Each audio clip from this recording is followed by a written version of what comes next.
Composition of function. Definition. Let f and g be function. The composite function denoted by f of g is defined f of og equal f of g.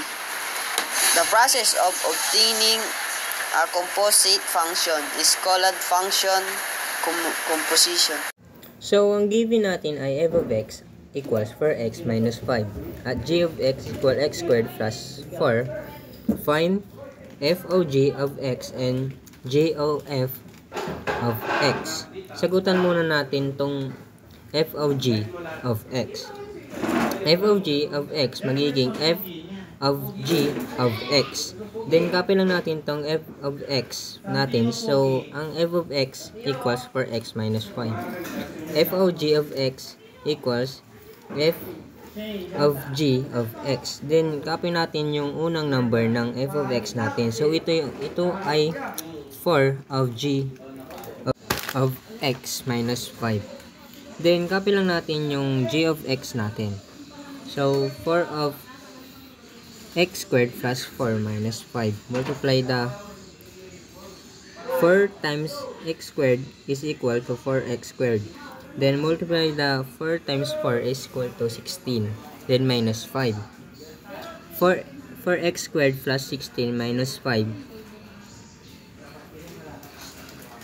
16 minus 5 equals 11. So, ang sagot natin ay 4x squared plus 11. So, next naman na sasagutan natin ay g of f of x naman. Ang g of x natin ay x squared plus 4.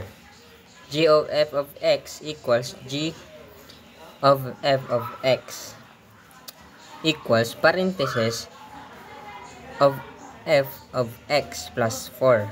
Tandaan, pag may squared ay ibig sabihin ay magiging dalawa. So, 4x minus 5 and 4x minus 5 plus 4.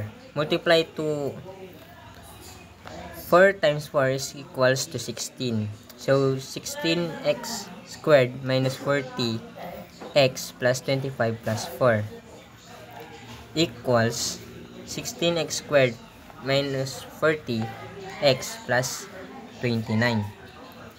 29 kasi inad lang natin itong 25 plus 4. So, ang answer lang naman natin ay 16x squared minus 40x plus 29.